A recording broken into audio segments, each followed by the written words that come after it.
River Podcast.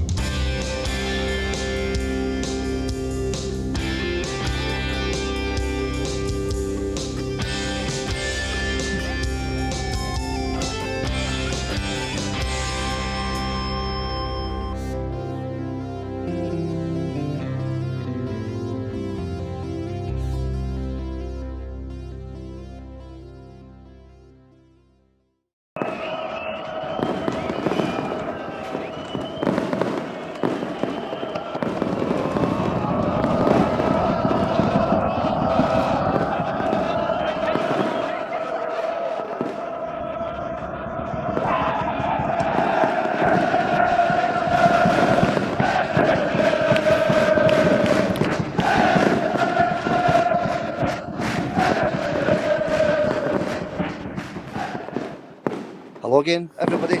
Welcome to the Celtic Forever Podcast, the podcast of champions. I'm Xander. I've got John here to go through everything that happened over the weekend. Celtic being crowned champions 4 in a row. Absolutely fantastic. How are you feeling, John? Over the moon, of course, over the moon. What a performance as well, just to seal it. What a performance that was from Celtic. First 30 minutes was a bit iffy, of course, but it's kind of similar to the St Johnstone game, wasn't it? Was it St Johnstone?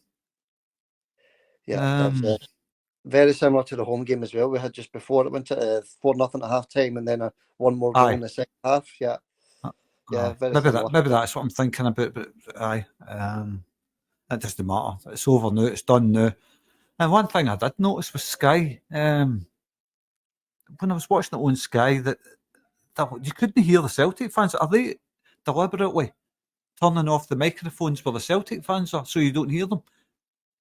Yeah, possibly, John. I've heard them doing that in the past, actually, but very possibly. But I'm going to go into Sky, John. Don't worry about that. I've got a huge problem with Sky Sports, to be perfectly honest with you, and we'll get to that in a wee minute.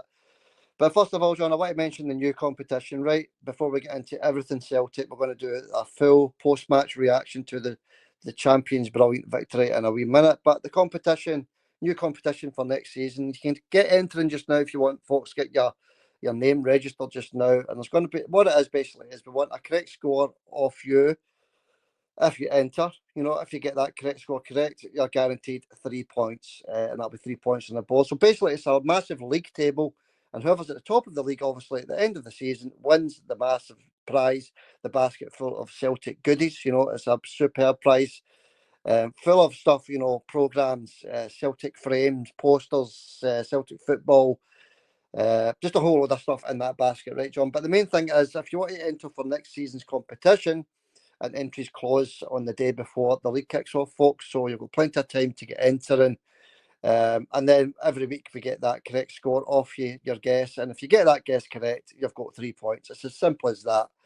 So get entering, folks. Just your name if you want, your own name if you want, or your YouTube username. Get it into the comments and just type in competition entry, and that'll be you registered, folks. So I'm looking forward to that, John. That'll be quite interesting, new competition. Aye, there's a few potential winners already. Rosanna, of course, always gets a lot of correct scores. Maybe not so much this season, but last season, she was flying last season. So there is a few potential winners already from the regulars, because quite a lot of them are no bad with all score predictions. Yeah, that's it. Yeah, so Roseanne she's actually good. She'll be good this season as well, actually, but not as many as you say, John, as the season before. We've done okay this season. I think we are still sitting at, is it 12-11? We didn't get any right this weekend, but we're 12-11 between us two, John, correct scores for the season started. That's not too bad. And I don't think we're going to enter into this anyway, John. We'll just do our usual competition between ourselves, if you don't mind, John. Just let the punters, you know, enter the league competition, John. So that's for next season anyway, John. We'll park that there just now. Remember, hit that like, share and subscribe button as well, folks. That would be appreciated. Right, John, let's get into this, because we've got quite a wee bit to get through. And to be honest with you, I don't even know where to start. There's that much to go through between, you know, ticket price protests, the turmoil over at Rangers, John, the you know, Critchley sacking, James Forrest. There's a barrel of stuff to get through, John. But what I want to start with is the performance, John. Let's get into the performance right away. Celtic going to Canada, John, and putting in that show to become 4 in a row champions, John. It was absolutely outstanding. We didn't quite get the weather, did we? But what a performance from every player on that park. I really enjoyed it. I thought Celtic were a bit sluggish for the first 30 minutes up until the first protest. I think that really helped Celtic, that for some reason. It just seemed to spur the team on to go and get the job done, because up until that point, it just like it was a kind of even Steven game, wasn't it? Kind of 50-50. Yeah, it was. I think it was never in any doubt, to be fair. You know, I don't think Dundee United posed any threat to us, to be perfectly honest with you, John. But I know what you're saying. It wasn't. We didn't get that early goal, did we? You know, I think the first goal was scored in the 29th minute. The Strain own goal, or Jota, however you want to look at it, John. I'm putting it down as the own goal because it did come off Strain's shin, that one, didn't it? Aye, that was an own goal. But if Jota's no there, it's probably the boys probably just let it go or whatever. But he knows Jota's right behind him. He's tried to stick his leg out to clear it and ends up in the back of the net. So, own goal. But credit to Jota for being there. Yeah, credit to Jota. But when the game started, John, there was obviously the minute's silence for Pope Francis. Rest in peace, Pope Francis. What a fantastic human being he was. Fantastic man. And a minute's silence, which was almost perfectly adhered to by both sets of supporters. And I wanted to touch on that first, John, before we go any further. Right, this is where I wanted to mention Sky Sports and Ian Crocker in particular, John. This idiot, and I don't mind calling this guy an idiot, Ian Crocker. John, the minute silence starts, and it wasn't perfect to start with the first 10-15 seconds. There's a couple of Dundee United fans hitting out with the nonsense that the Rangers fans usually shout out to the Celtic supporters. The word beginning with P, you know what I'm talking about. Just 2 or 3 of them, John, and Dundee United fans quickly got these idiots under control. So well done to the United fans for that. But, John, no apology, because you could hear it clear as day. I'm halfway through making a video just now about it. No apology from this Ian Crocker. No apology. You could hear it. You know, this man's been mourned worldwide by billions of people, John. And there's no apology from Ian Crocker for scumbags shouting the P word during a minute's silence for this man. Utter scum, John. Honest to God. I know it was only 2 or 3 of them, and well done to the Dundee United fans for getting the idiots under control, and well done to Dundee United as a club as well for adhering to the minute's silence. But John, Ian Crocker, no apology. This is the same Ian Crocker that apologised live on air for a couple of Celtic fans booing the minute silence during the Poppy Day thing in November last year. And public apology on air from this clown Crocker, John, for that. And then in the same game yesterday, John, against Dundee United, the exact same game, a young Celtic fan, as the camera's going along the crowd, shouts, effing yes, because we went 4-0 up. Effing yes, right, in celebration for scoring a fantastic goal, John. And a public apology there as well, live on air from this Ian Crocker for that. This Sky Sports, John, it really is beginning to sicken me, John. And I know you're talking about the microphones and things like that getting turned down. They really are at it, Sky Sports, John. And I'm making this video just now, right? And people might look at this channel, Celtic Forever podcast, 1,000 views per podcast, right, at the most. But over on Facebook, John, I can get up to 200,000, 300,000 views with my videos. And I'm going to make sure that everybody over there sees this video, John, because I want people to cancel as many subscriptions as possible for Sky Sports. Ian Crocker, an absolute idiot, John. No apology for the desecration of a minute's silence for Pope Francis. John, what do you think of that? It's to be expected. Look, we know what he did in the Poppy Day for Sevco fans. He apologised to them for hearing that. Like there's a lot of Catholics take part in the Poppy thing as well. You've just got to respect a minute's silence. Yeah. You know what I mean? It's as simple as that. If there's a minute's silence for somebody that's passed or an occasion, you've just got to be a decent human being and respect it. That's all you can be. Just be a decent human being and respect any minute's silence. Yeah, that's all you can be. Just be decent. But like you say, Ian Crocker, he apologises for maybe 3, 4, 5 Celtic fans. I can't mind what they were doing in the poppy minute silence, but only a handful of Celtic fans, 5 at most. And he's apologised to the nation for that. Anybody that had to hear that, apologies, all that stuff. But like he says, yesterday, for the Pope's death, the same kind of thing happened at Tannadice, a handful of fans. And Ian Crocker decides that's okay, let it roll, that's fine, we can do that, that's acceptable. But he didn't say that, but that's what's happened. Like he says, a wee Celtic fan uses an F word and he's apologising to the nation for that. So, aye. So make what you will of that, Celtic fans, but that's your Sky Sports for you. And they're turning the microphones off for the Celtic fans. I know that for a fact because I've been watching good quality videos from Tannadice and you can hear how loud the Celtic fans are all the way through that game. Deafening. Celebrating all the way through it. I can't mind the wee guy's name, but he normally puts up good quality videos. The boy with the red hair, he does the vlogs, good wee vlogger. And you can hear how loud the Celtic fans are in good quality all through that game. Why can Sky Sports not do that? No. It's sickening, John. That sickened me yesterday.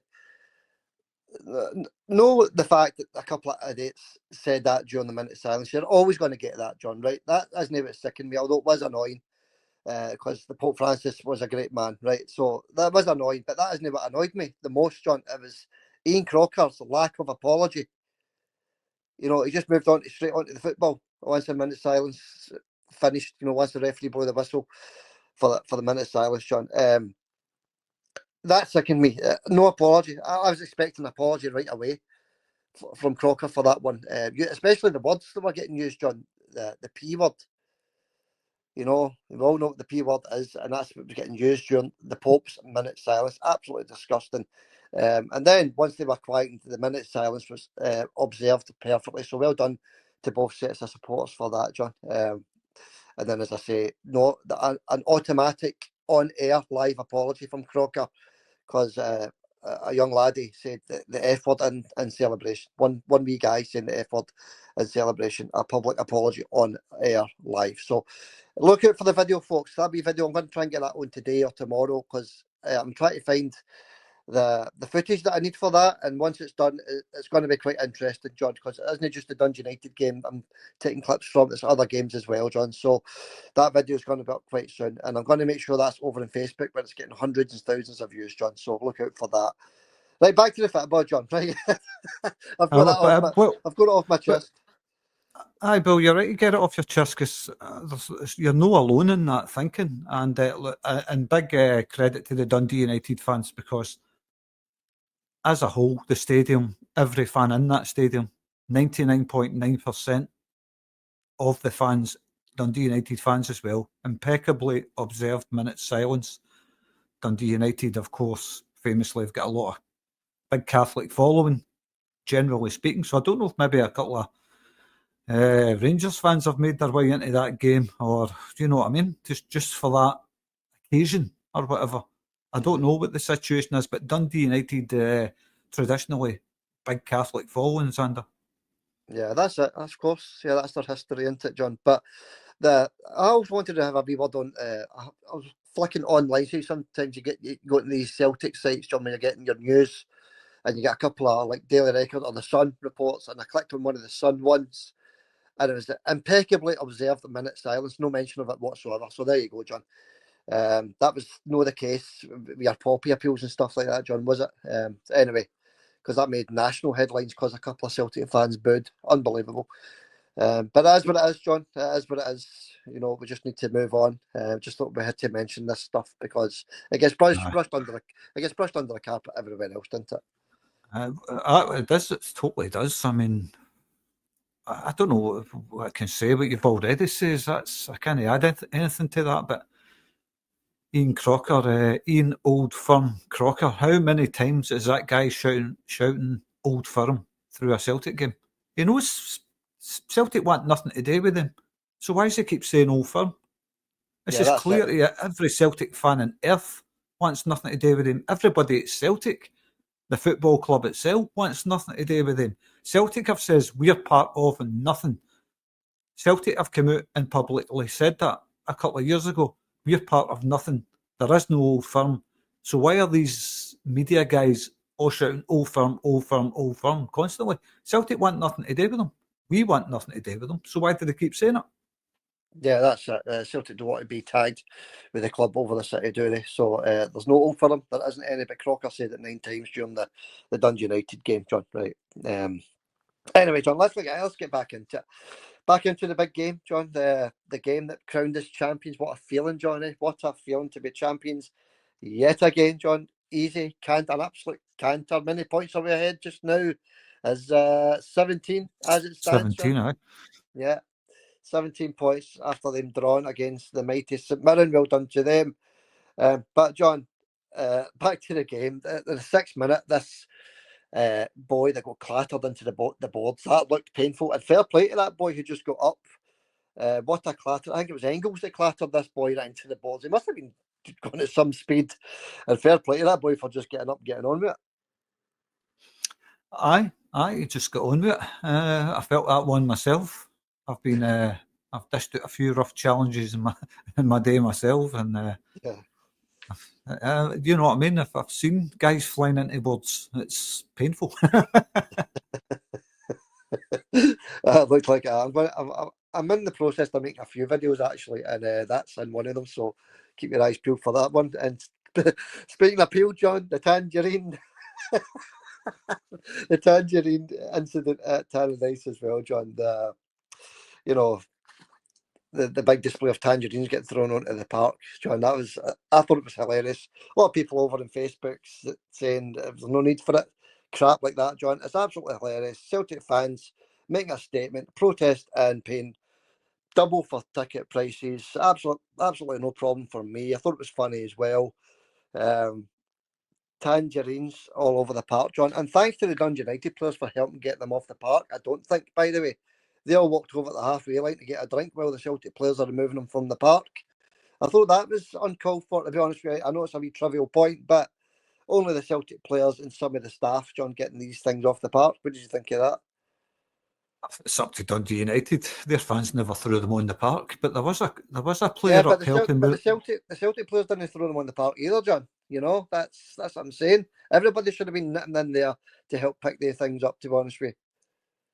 Well, people that threw them on the park could maybe go on and pick them up, but it's just a stupid wee point. But I'm like you, I thought it was funny. But there was a Dundee United over helping pick them up. I did see that. And somebody came down from the bench and says to him, "Get away from there." They're probably up at the bench, Sander, with a team talk. That's their chance to get a team talk, really, the Dundee United players. But aye, that was funny. It was funny seeing Maeda as well, maybe having a wee bite out of one. He was getting his vitamin C intake, wasn't he? So, Jota, it's no Jota. Dyson's hilarious, isn't he, John? He's absolutely brilliant. What a player. Didn't get his goal yesterday, obviously, but just an absolute superb player for us. I just love him to bits. But speaking of Jota, John, he gets that sort of a own goal. As you said, if he wasn't there, we don't get that goal, do we? So well done, Jota, for getting into that position to make it 1-0 in the 29th minute. I think all the pressure was off then, John, because as soon as we scored, that was it. The game's finished as far as I was concerned. Aye, it was game, set and match at 1-0. It's just that Dundee United players just knew what was coming next, I think. Like I says, with the tangerines getting thrown on the park, Brendan Rodgers, the camera's on him, he's shaking his head. But I think it was a good time for Celtic when that happened, because it seemed to rejuvenate the Celtic players, the wee 5-minute rest. And they just seemed to have went into fifth gear and never stopped right up until the final whistle. So I think it helped the Celtic fans. Yeah. I still look at that. I put the wee video on Facebook. tens of thousands of views, John. I just think it's hilarious. I just think it's brilliant, especially with Dyson opening one up and eating it. Well, it never helped the Celtic fans, by the way. It helped the Celtic players. That's what I meant to say. But Dyson was hilarious, sir. But that's 1-0. Jota's right place, right time. Of course, he scored a similar goal like that last week as well, didn't he? Maybe it was a bit further away from the goal, so he's dangerous in that coming in there. Coming in from the left at the back post, and smashing a goal in from the back post area. He's really good in that area, Jota. Yeah, and we've lost him for Ibrox, haven't we, John? We've lost him for Ibrox, but I don't think the manager thinks it's as bad as what it seems. It could be just a couple of weeks for this one. He's hoping anyway he's going to have another look at the scan, but he thinks it's just like a knee niggle, if you like. But he's looking as though he's a doubt for Ibrox, John. So that's going to be a big loss. Any malice in it, do you think? I don't think there's anything in that. I think Jota's just jarred his knee when the two of them came together. He's jarred his knee in the grass, and I don't think there's any malice in that. What about you? Well, John, I don't disagree with you already, but I think there was no malice in it, but there was definitely a lash out there at Jota, to be honest with you. I think there was contact made there, John. So if that contact's not made, he's no out injured. That's the way I look at it. But these things happen all over the park, John. Coming together, clashes, players clash and stuff like that, John. So I suppose it's just part of the game, isn't it? I watched it a few times and I didn't really see that much malice. To me, it just looked like a coming together. It didn't look like there was anything malicious in that at all. But it's unfortunate. These things happen, like he says. They just happen. It's unfortunate that his knees landed in the pitch and jarred, and it can be a really sore one. It can maybe take up to 6 to 8 weeks maybe for that to be okay, Xander. Or he might get lucky. He might be okay in a couple of weeks, like you said. Yeah, I think you need to wait in the scan, didn't we, to see what the results are of that. So fingers crossed, Jota, is okay for the final, John. That's what we're looking for, isn't it? Because the games up until then don't really matter. The big one's the final, isn't it? Well, this is it. No, don't get me wrong. I would like to see Celtic staying in fifth gear all the way up till the final. And in the final as well, obviously, because the last 3 games, 5 goals in each game, Xander, have been... I don't know what happened with Celtic, but Brendan Rodgers has clearly done something that's made the players kick into fifth gear. Exactly, John. 15 goals in 3 games. Absolutely stunning, isn't it? But I think it's difficult for the players to keep up that same level when it means nothing, John. I think that's going to be a problem. So one Brendan saying, he wants the same level all the way up to the final, but you've got to take into account that the players are playing for Scottish Cup final places as well, John. Aye, well, this is it, aye. And I'm sure they will. I'm sure they'll continue to perform like that. There will be a lot of changes leading up to the Scottish Cup final, I think. I think after the game next week, I think there'll be a lot of changes in the team. A lot of switching the players about, giving them all a chance, getting them all ready, and see who's going to be the starting 11 for the next biggest occasion in the season. Because next week at Ibrox, it's a dead rubber, but you still want the players to play that game in fifth gear, don't you? I mean, I know it is officially a dead rubber, but the Celtic fans won't want to lose this one. No, we want to come out of there with the win. That's the bottom line, John. We'll do a full preview of that on Friday, folks. So that'll be our next podcast on Friday. Full preview of the Glasgow derby, the dead rubber derby. So, so we'll look forward to doing that, John. But continuing on, Coon was back on the park. Good to see the wee man back on form, bagging his shell. A wee double goal in the 37th minute to make it 2-0. Then another goal in the 47th minute, make it 3-0, John. A double for Nicholas Coon. Good to see the wee man back on form. He looked quite sharp, didn't he? He did.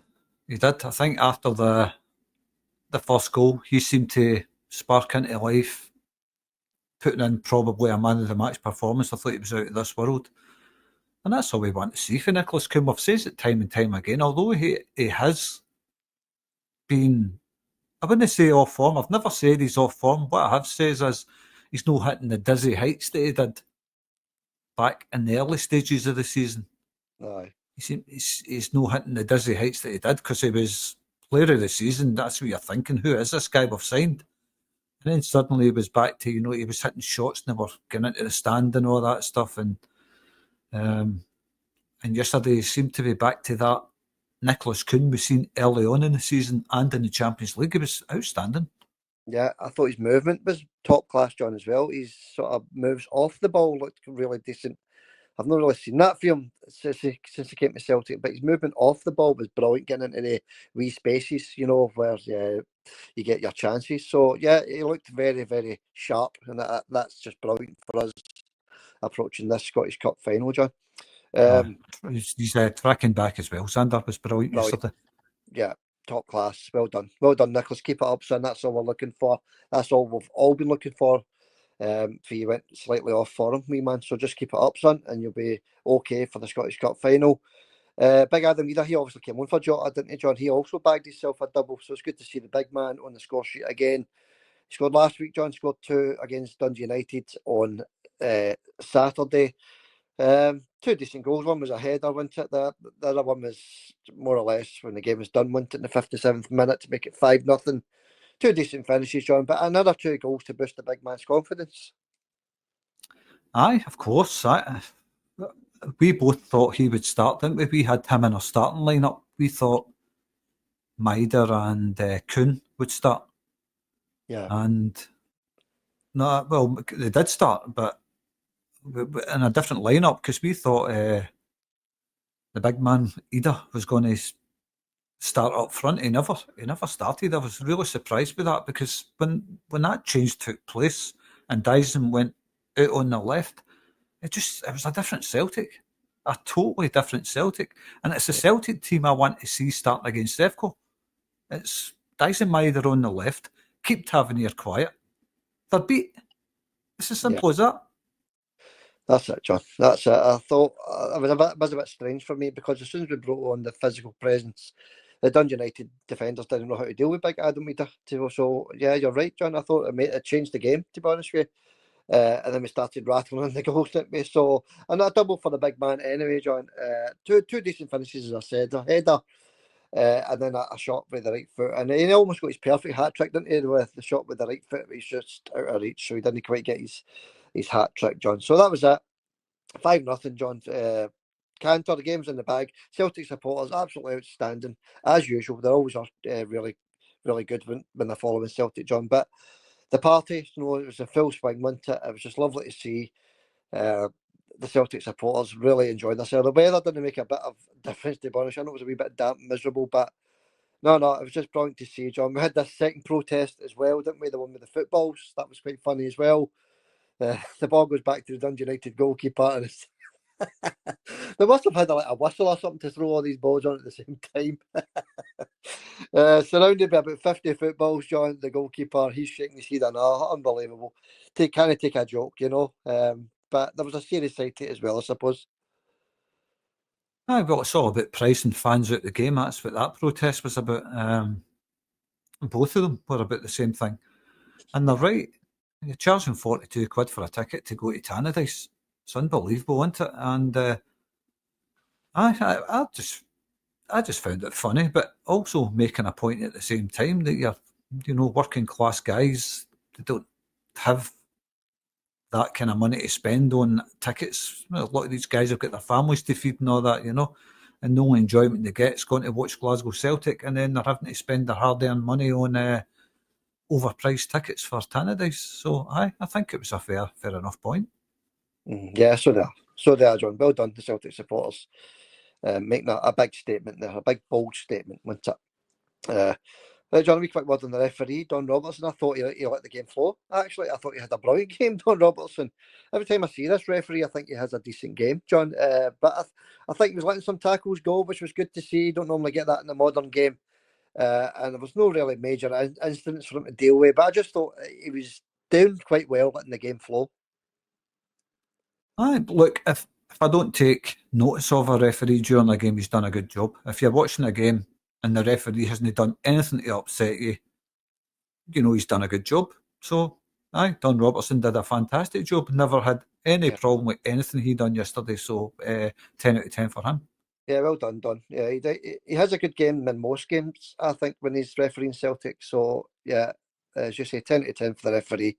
And VAR wasn't he involved, really, was he? I think the only time VAR was involved was checking the goals, make sure they were okay. So it was a sort of a incident free when it comes to the football side of stuff, John. I've went through all the other incidents already, the things that annoyed us. Right, John, man of the match. Who was your man of the match? It's going to be a tough one because let's quickly run through the players. Wee Greg had another decent game. Big Carter Vickers, solid as usual. Scales, brilliant as usual. Alistair Johnson, solid. Calmac, decent. No his usual self, but decent. Yeah, still had a good game, Callum, didn't he? Rio, good. Engels, decent. Yeah, everybody had a decent game. I don't think anybody really stood out more than the rest of the players, John, maybe apart from your goal scorers, Kuhn and Ida. Well, this is the two I was going to pick between Kuhn and Ida. I think Dyson had a great game as well on the left.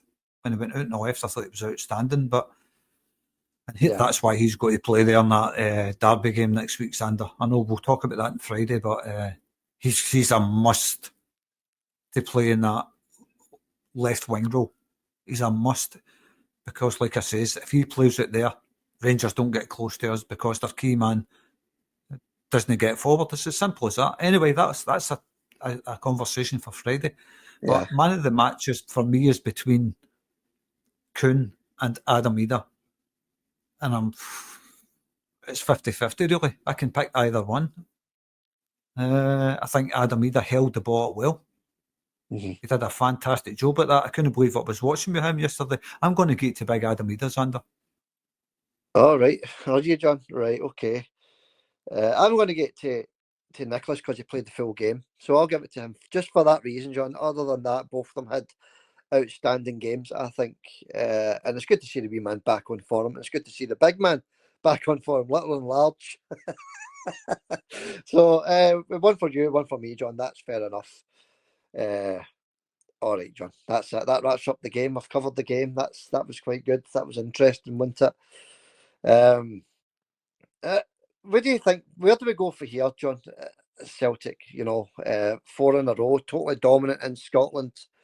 We just want to see the club now go from strength to strength, don't we? Start signing some, even better quality players, John. Spend that wee bit extra cash on maybe 10, 12 million pound players, get 3 or 4 of them in the door, John, and just go from strength to strength. That's what I'm looking for. Well, exactly, aye. Where do we go from here? Well, 5 in a row. Yeah, that's where we go from here. We go to 5 in a row. And maybe a slightly better performance in the Champions League, although I thought we acquitted ourselves quite well in there. But aye, we were looking to strengthen the team in the summer. We always do strengthen, so I think we will see a better quality of player. I'm not saying the Celtic players are bad quality, but you can always up the quality of the players. And I think we will see a few better quality players coming in next season. And another good thing to take away from yesterday is Brendan Rodgers committing himself to next season. I'm going nowhere. That was his words. I'll be here next season. I'm giving you 200%. I'll be here next season. That was his words. So where's Alan McCoy's getting this Tottenham garbage from? Alan McCoy, another walloper. Honest to God, I don't mind calling him a walloper. I have respect for some ex-Rangers players, John, but the nonsense this guy spouts, and the reason why I've got the lack of respect for this guy, John, is because of his loving for the Bile songs that was getting blasted at Ibrox, and he was on air live loving it. So that's why I don't have the respect for this guy. And there you go, John. He doesn't have a clue what he's talking about Brendan Rodgers going to Tottenham when Rodgers, as you say, has just committed his future to Celtic, John, which was absolutely lovely to hear, John. I've got all sorts of videos to make, by the way, John. I've only made 1 or 2 on yesterday's champions performance, John. I've only made 1 or 2, but I've got all sorts of videos to make, John, and I'm not even halfway through them, to be honest with you. So well done, Brendan, for coming out and saying that. It was a great wee interview. I watched it from start to finish. He's very happy just now, Brendan, isn't he? He's loving it. He's absolutely loving it. he's a Celtic man, and we said when that news came out about Alan McCoy's, don't know where he got his news from about Tottenham. Brendan Rodgers going to Tottenham, but don't know where he get his news. Probably have some halfwit in the street or something like that. Oh, guess what, Ali? Brendan's gone to Tottenham. Oh, I say, oh, that's great. I'll get that out in the public domain. But we said when that news broke, we guarantee Brendan will be going nowhere. And we're right. He's gone nowhere. There he's just come out yesterday and committed his future to Celtic. Yeah. So aye, there you go, Ali. What do you think of that? We've got that's better news than you, Ali. Your judgment seems to be a bit better than his. Yeah, 100%. Wouldn't be hard, would it? And I tell you what else we were right, John. And this, this sort of thing ticks me off a wee bit, to be honest with you. This is with Callum McGregor coming out the other day saying the lack of respect for Celtic's dominance on the Scottish press. Right, fair plays, Callum. Well said. It's about time somebody came out and said that, John. But how long have we been saying this now, John, about the lack of respect from the BBC, from Clyde One, from Sky Sports, John? We've been saying it for months now about the lack of credit going to Celtic Football Club, John. And in fact, it was just before Callum came out, we had a full 15-minute segment on who these channels employ, wasn't it? From Sky Sports to BBC, Sports Sound, right down to Clyde One Super Scoreboard, John. We went through a full list of ex-Rangers players, didn't we? So that sort of annoyed me a wee bit because, John, it's now all over the place. And we've been talking about this for months. But because Callum comes out and says that, all the other podcasts are now talking about it, John, but we have been talking about this for at least 2 or 3 months. Aye. Like, we hear these things happening, we talk about it instantly. And we talk about it for months, and nobody else is talking about these things. But as soon as a Celtic player comes out and says the same thing that we're saying, it's all over every podcast. Well, why? I don't know. I was going to say, why is nobody giving us any credit for talking about these things well in advance? I guess we're just ahead of the pack.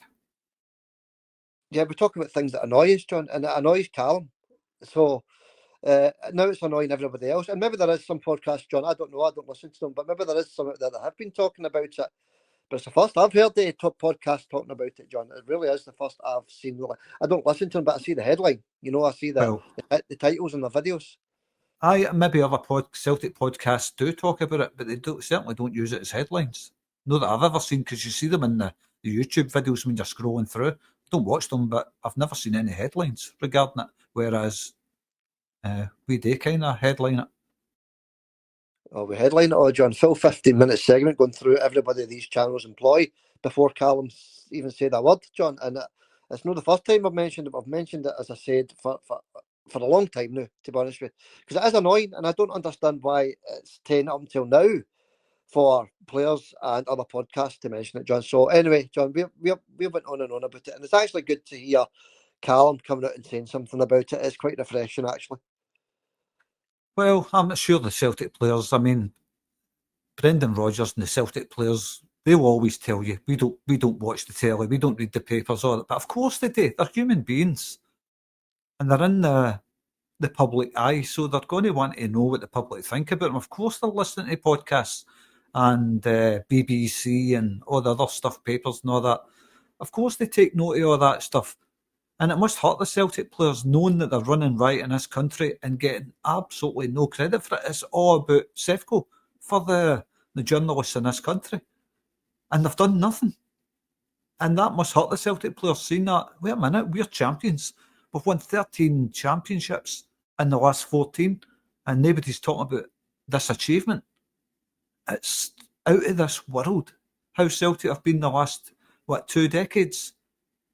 20 years dominating the Scottish game and getting very, very little credit for it, for what I've seen.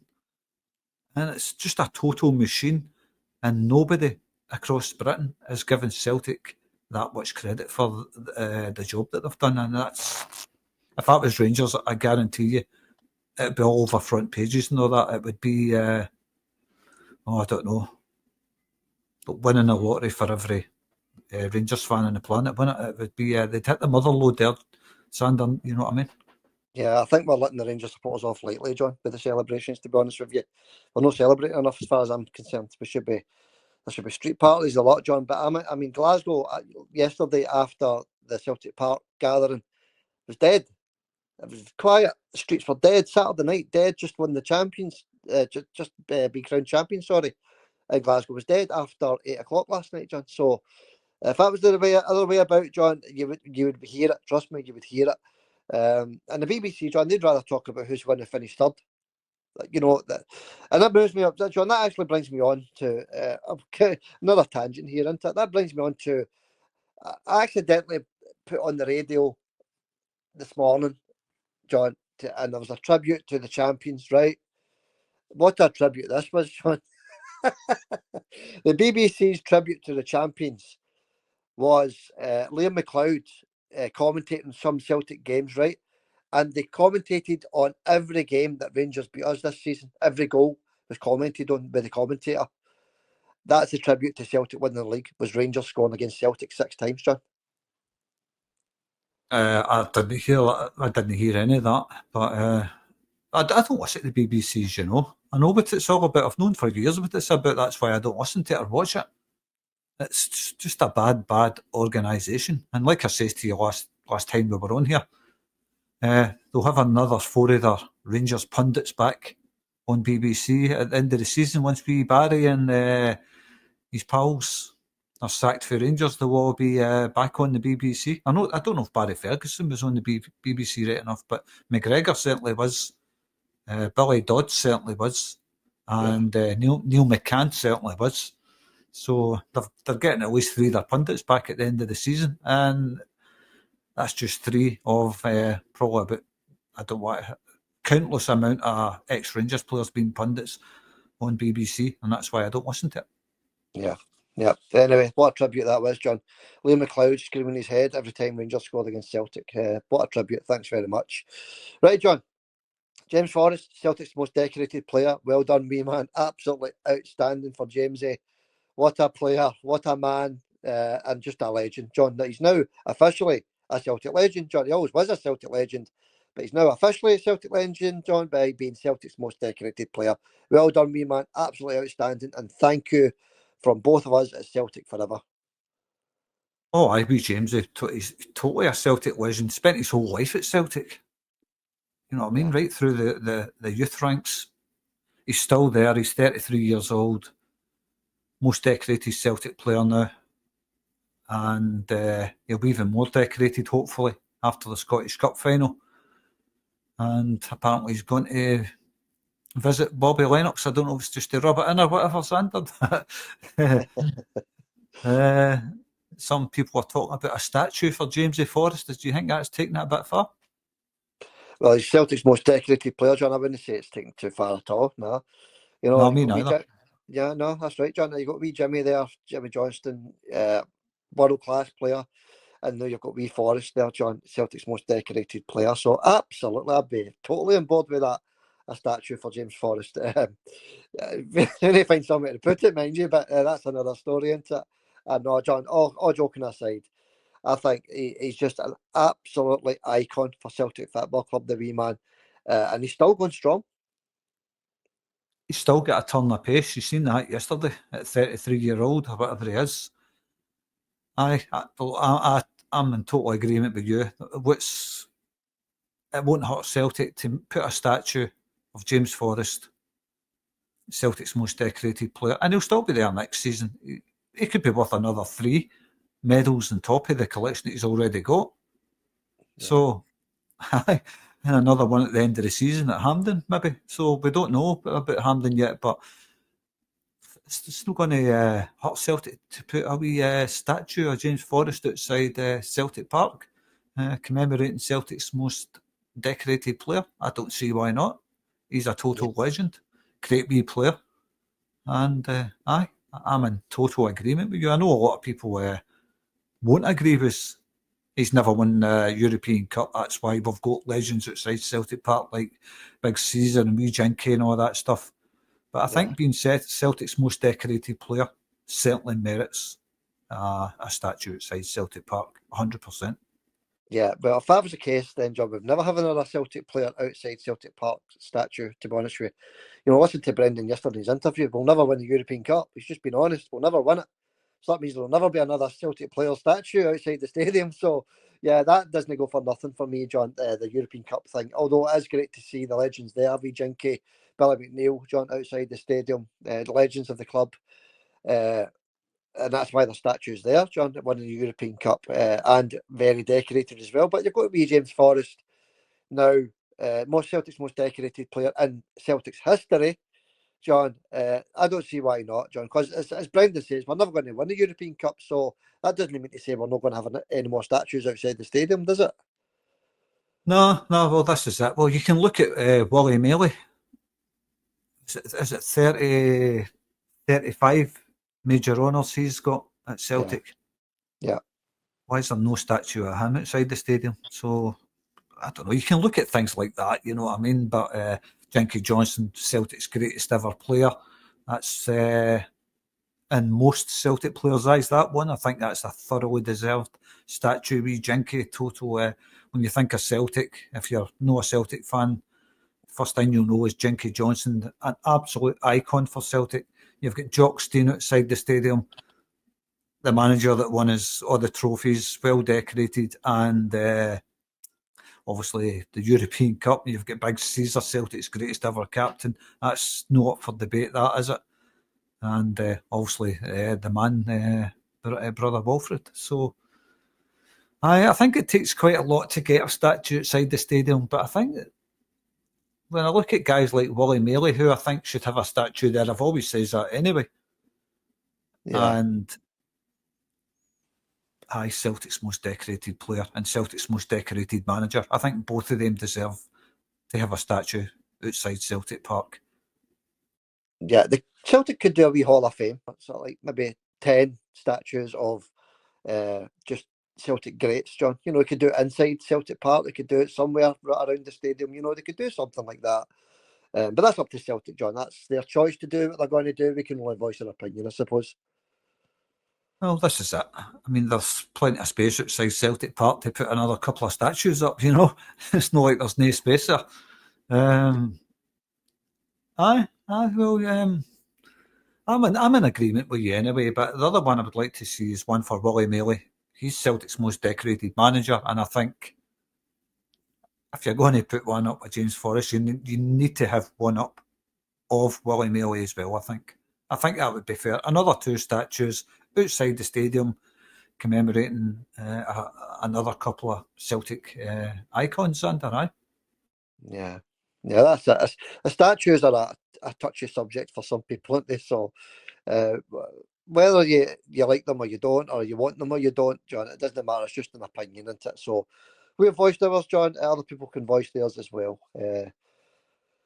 Right, John, let's move on then. The Lions, they speak for themselves, the Lions, didn't they? Yeah. They're legends. They stand alone, the Lisbon Lions, in Great Britain. They stand alone as the first British team to have won the European Cup.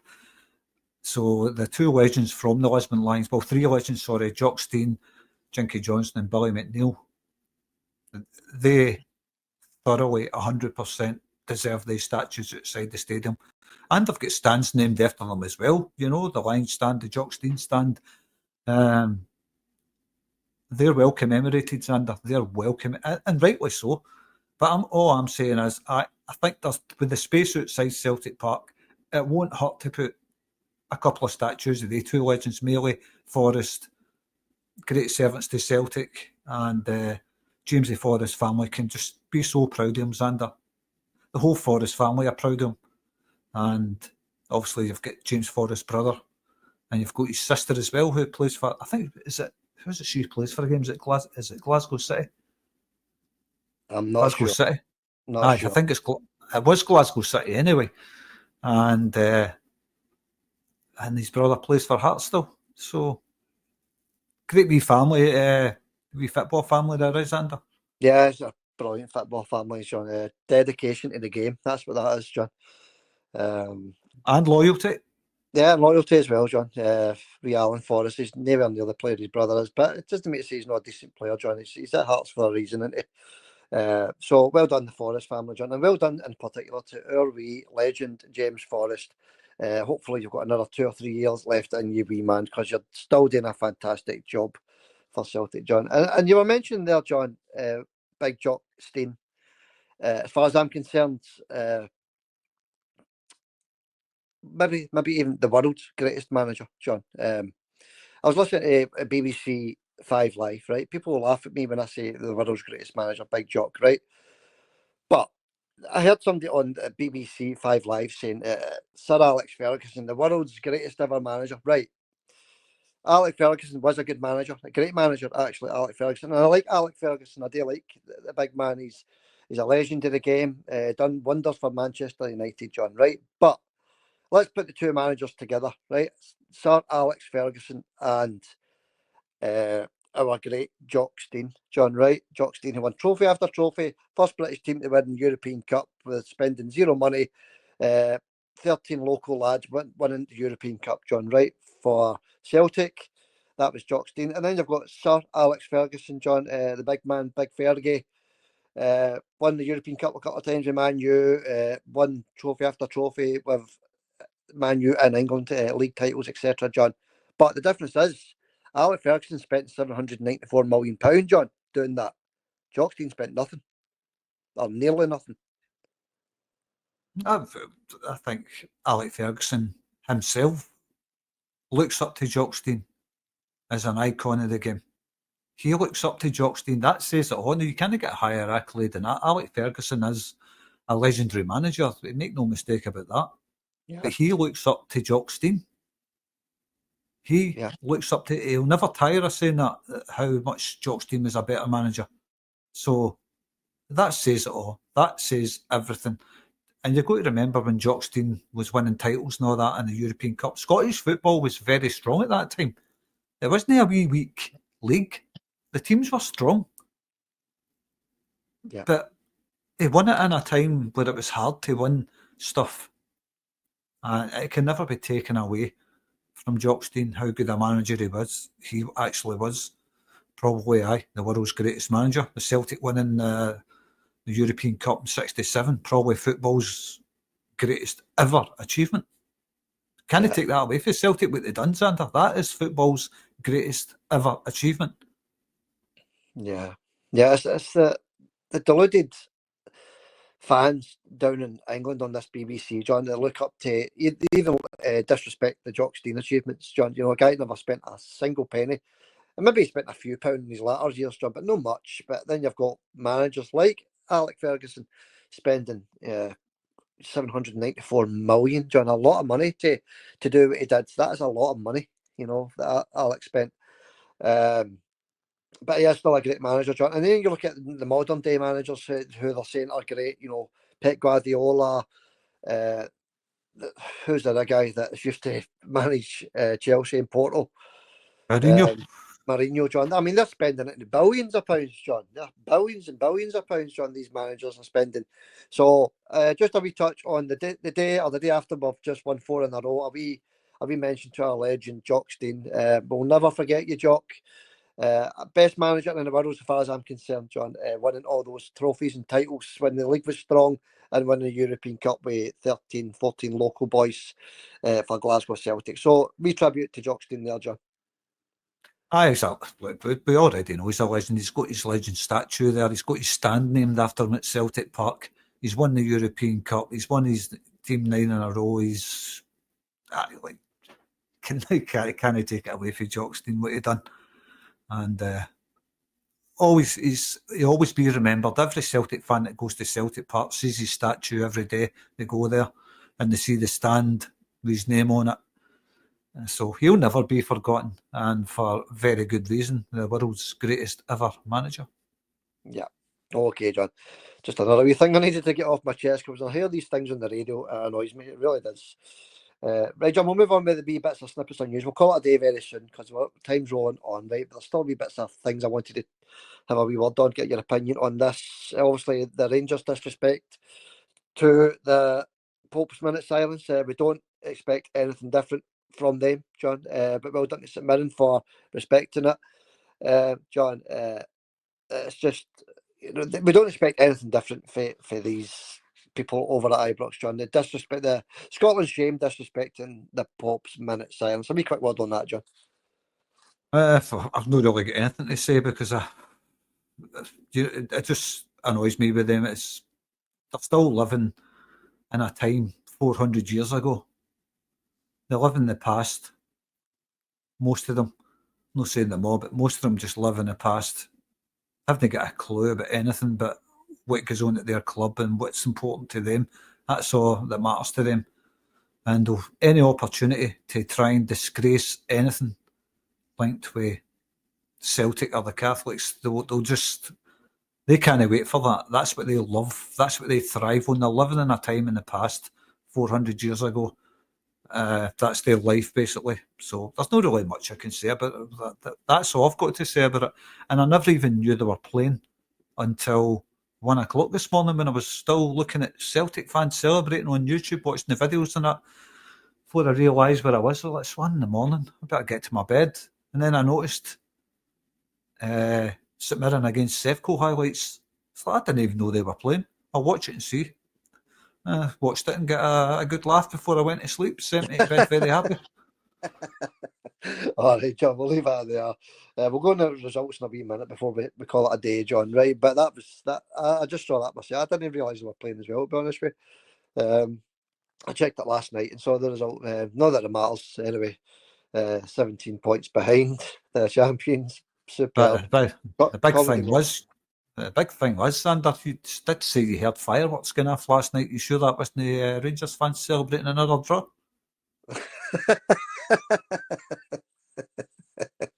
I really could have been another fantastic point. I don't know if there's anybody jumping in anybody's back.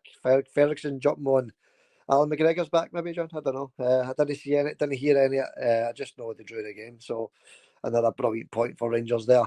Critchley sacked John Critchley, the Hearts manager, wasn't he? There for very long, was he? After a 1-0 defeat to Dundee. No shocks there, I don't think, John. He just wasn't doing it at Hearts, was he?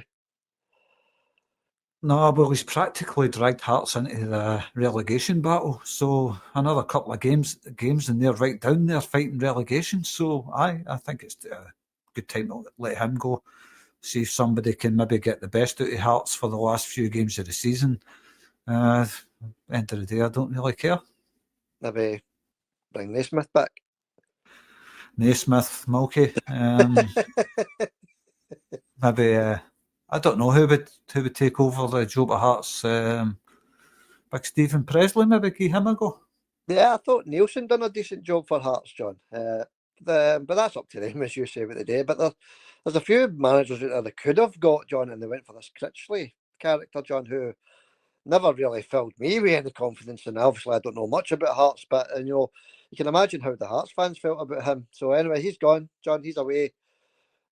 He's gone for good, Neil Critchley, and we'll keep an eye on who's going to be in charge. Maybe Ferguson and McCann, John. Oh.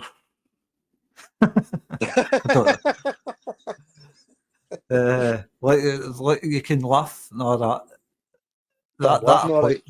I'm laughing as well. Don't worry. That appointment, bringing them to Sevco, was just laughable, wasn't it? I mean, Celtic Hearts sacked, Alloa sacked, and they bring him in. Perhaps, Oh, hold on a minute. Perhaps you can do a job for us. That shows you the level of Sevco's ambition, to be honest with you. But Hearts, I don't think it would last too long there, Xander. No, well, yeah. No, I mean Hearts, they'll sort that out. Yeah. Normally they've got. I mean, I thought we Naismith done a decent job at Hearts actually, and then I thought Nielsen done a decent job there. So why they get rid of these guys? I don't know, John. They've got to give these guys a chance. But he's had a year, hasn't he? He's dragged Hearts into the relegation battle, so I don't think that stands you in good stead for a chance at next season as well, Xander. He's dragged them right down into the dirt. So he never had that. He didn't have a transfer window, John, to bring in his own players. I saw Naismith's players he's got. But there's some good players there at Hearts. you can't deny that there is some cracking players at Hearts, and they've always had a half decent wee team. But I think it's just a case for them. I'm not obviously I don't even like Hearts. I don't even know why I'm talking about them. But I think for them it's just a case of getting the right man in for the job, and I think they'll be flying again. They just need somebody that can get the half decent players that's there, get them gelling, and get a team ready for next season, be it in the Premier League or the Championship. But don't really care. All right, okay, John. We'll keep an eye on that one, see who their new manager's going to be, because we do care, John, because we want to see who we're up against. That's the part of our rivals, John Hearts. So we'll keep an eye on it anyway. Well, if you want my opinion, send them down. Yeah, well, John, that might happen. That might happen. There's still 4 games to go. So well, it could be a battle because St Johnstone, I want them down as well. The ball boy cheats, never forget that. You want them sent down. It'd be nice to see Hearts go down along with them, maybe into the playoffs, maybe come up against Brunei. Yeah, well, that's another thing, John. Brunei. In fact, let's go through the results then over the weekend, John, quickly before we go. And the one I wanted to start with was the day, John, earlier on today. I know we don't normally talk about the English Premier League. In fact, we never talk about it. But earlier on today, John, we had Liverpool thrashing Tottenham 5-0, was it? 5-1? I don't know. No, sure, it was a thrashing anyway, John. I don't think Ange's going to get to the next round of the UEFA Cup, is he? No results like that. 5-1 thumping off Liverpool. I had no idea. I didn't even know any of the games were on the day, but that's a scalping in it. That's. Do you think the Tottenham fans are still singing that Celtic song that Celtic used to sing to them? They were loving it, weren't they? They were all they couldn't think of their own song. They just had to think of a Celtic song that they sang to them. You think they're still singing that now? No, I don't think so, John. Definitely don't think so.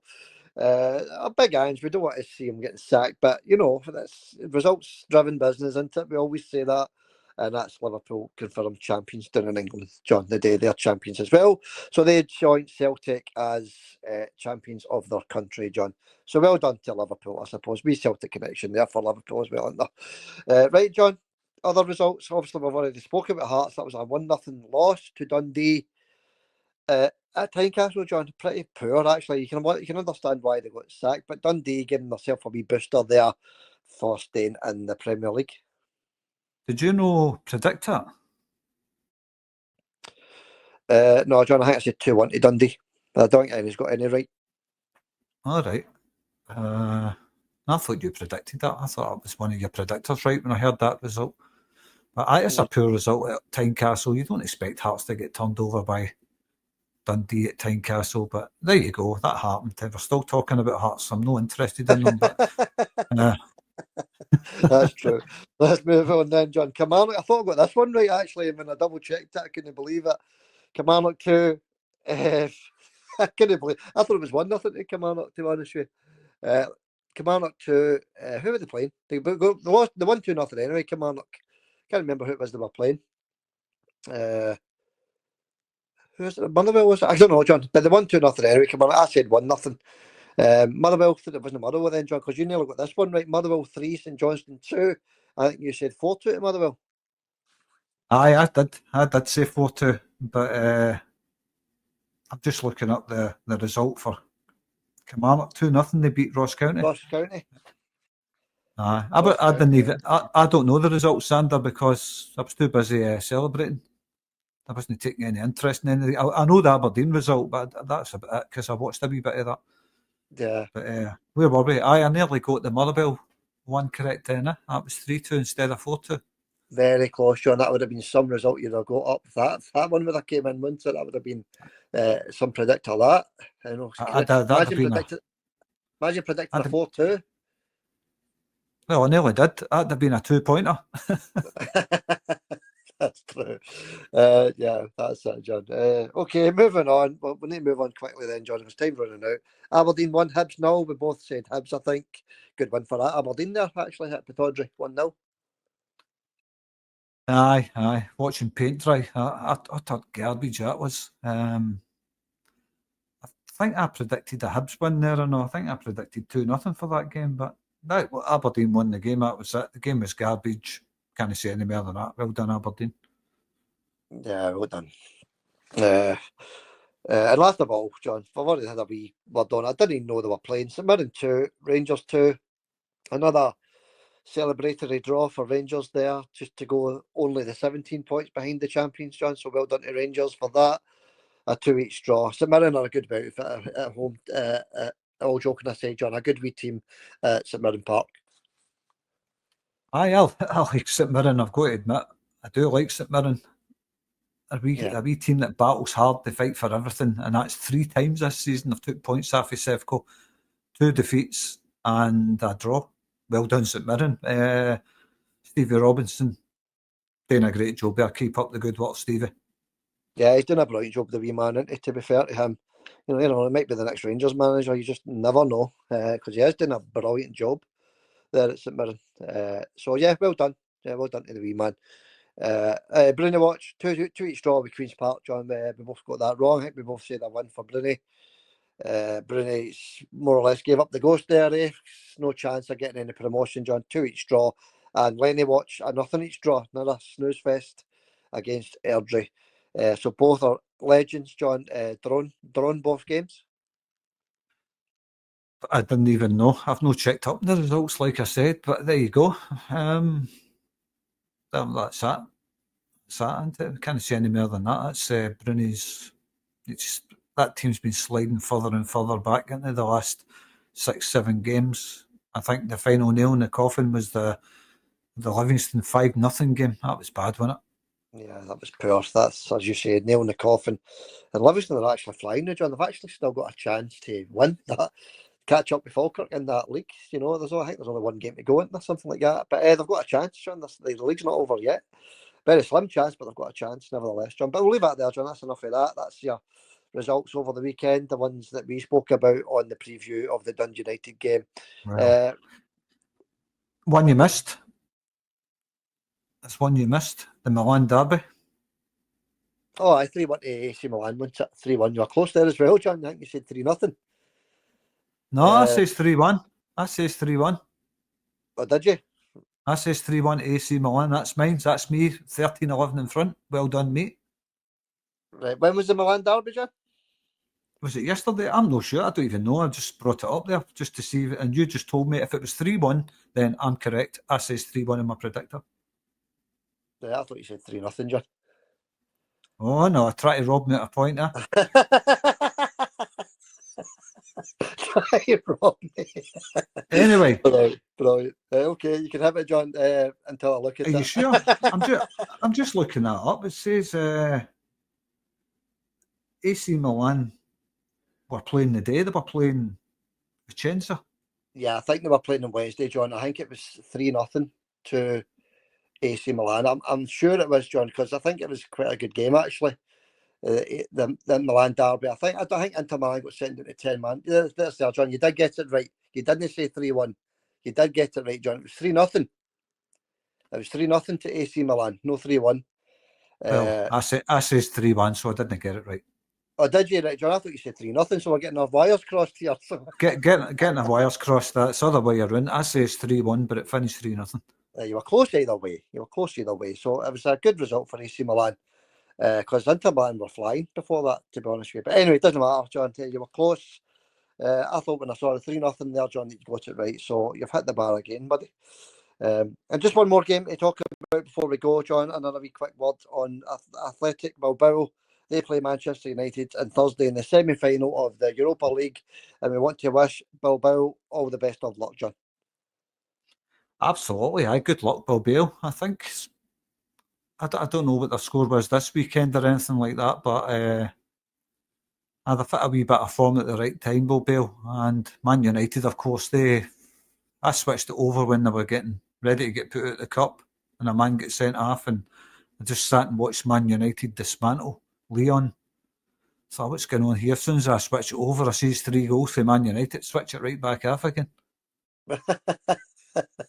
They were lucky, Man U, to be honest with you. They should have been knocked out, but they've done the John. They hung on, John. They hung on, and fair play to them.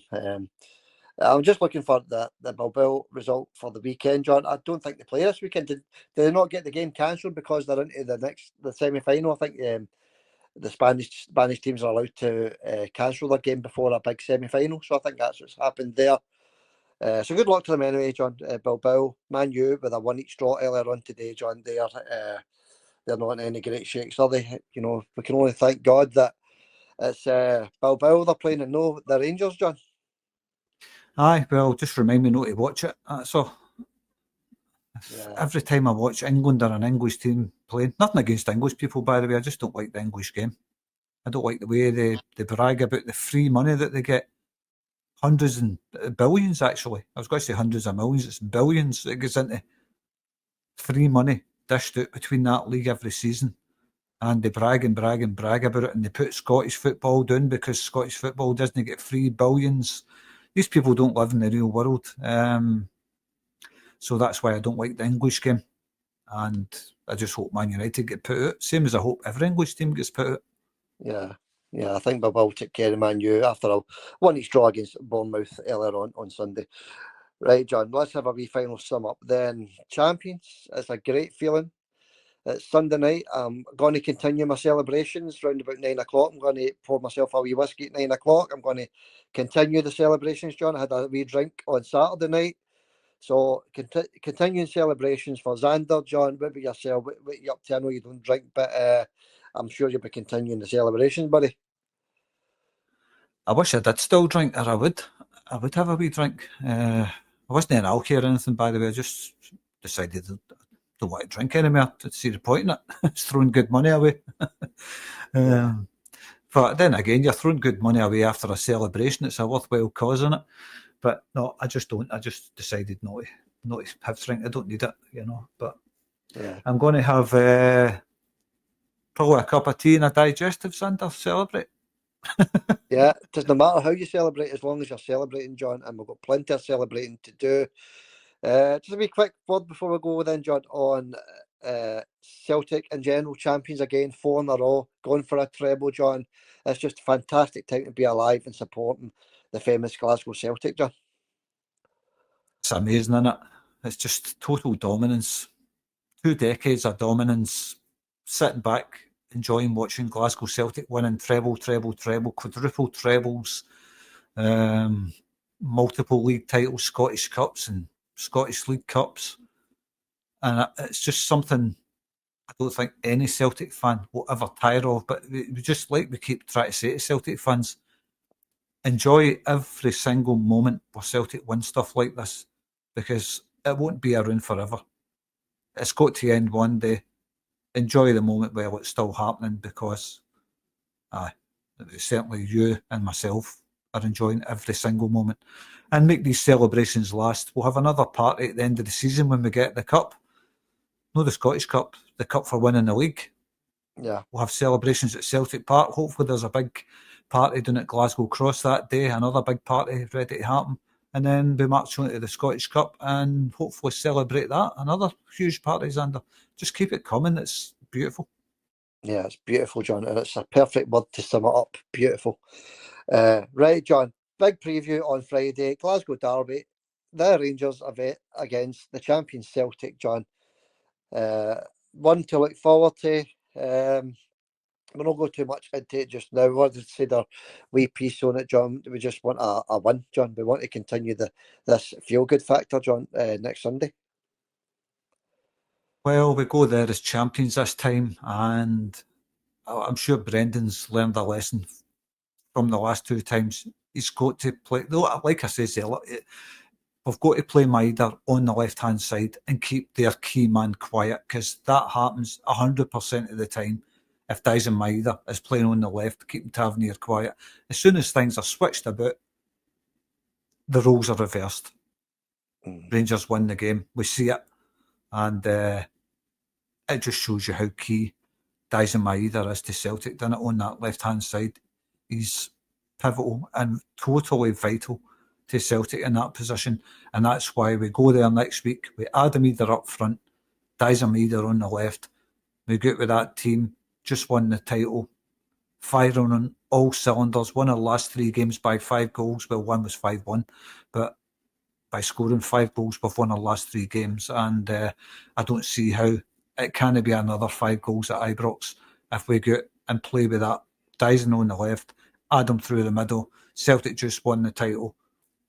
There's only one way that result can go, because Celtic are head and shoulders miles above that team, Sevco, and Celtic fans won't accept another defeat by garbage like that, Xander.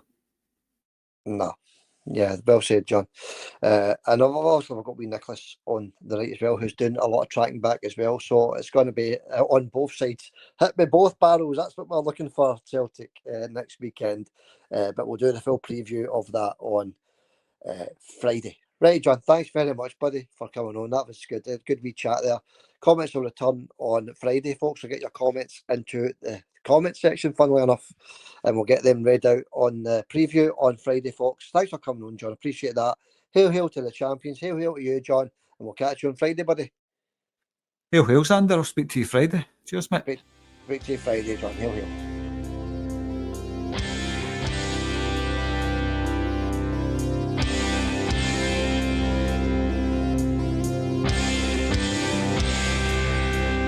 Celtic Forever podcast.